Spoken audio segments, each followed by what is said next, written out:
name is Empress King. I am a full-time model in Chicago. I'm Anastasia C.C. Davis, and I'm a filmmaker currently working for AMC. Hi, my name is Taranita Bell, and I'm a photographer and virtual assistant.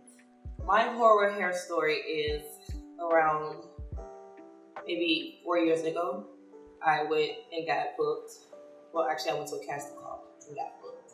But I went to a casting call at a white salon that was downtown. I had heard about the casting on Facebook and decided, shoot your shot. You're not signed, but it's paid, and what's the worst? So take it back to about circa 2014. I moved to Montgomery, Alabama, home of the Civil Rights Movement. Hallelujah.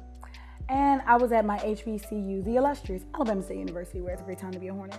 I became a sophomore for Alabama State University, and I joined the court, and as you know, if you're an HBCU graduate, that ain't no joke. It's a big platform with a lot of eyes on you at all times. So I felt a lot of pressure to look and perform a certain way. My hair horror story was not knowing how to do my hair and not having the proper knowledge. Last year, when we had the extra time, I spent so much time on YouTube, so much time researching articles. Now you've taken, the perms out of the equation, so you've taken the thing that is harmful out, but now you have to learn how to nurture what's already there. And so during my natural journey, I would start and then stop and start and stop because I really didn't know what I was doing. And I feel like a lot of naturals have a hard time admitting that, because it's like your mom, like when my mom did my hair, when she would give me perm, she would just tell me about how nappy my hair was. And just as a kid and growing up as a 4C girl, it's very clear that your hair is not desirable. But I felt like I got chosen just so they can show to their audience that they can do hair like this. So, but they couldn't do my hair. They just ended up cutting it. They were calling me Grace Jones because they couldn't remember my name. And I thought if I said no, I wouldn't be able to be in the hair show. So now I was bald for like 2 years. So, I would recommend to anybody to most definitely speak up. Speak up if you don't like it. I listened to people who told me to get a perimeter perm. Baby, what's a perimeter perm?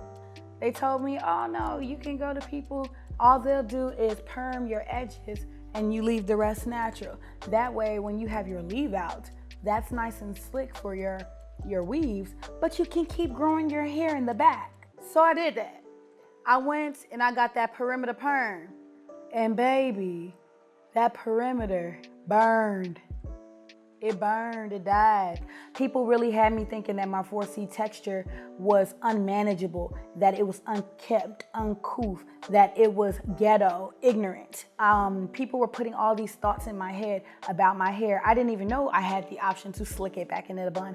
I didn't know that I could have waves in my hair until I was about a junior at ASU. It was ridiculous. I didn't even know the potential I had within myself, in my own crown. I feel like for me, whenever I model or whenever I do things, especially I love it when my natural hair is requested because I'm creating the representation that I didn't have as a kid. And we're being able to see that. And I'm seeing it in my family. Like my niece, she's one of the first in our family to not have a perm. She's 5. I got my first perm when I was 5, but she's natural. And she was like, look, TT, I have hair like you. And she had her little fro.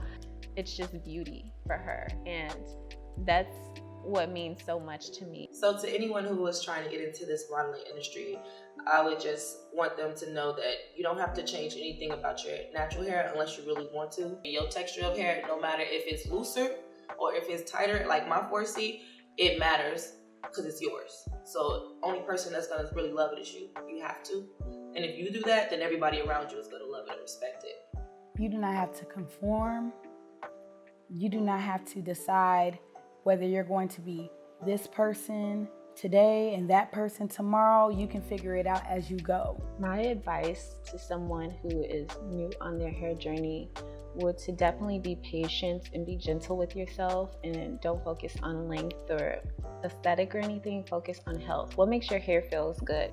I said all that to say, honestly, a good deep conditioner, a good oil, and all you need is some water, and you be straight.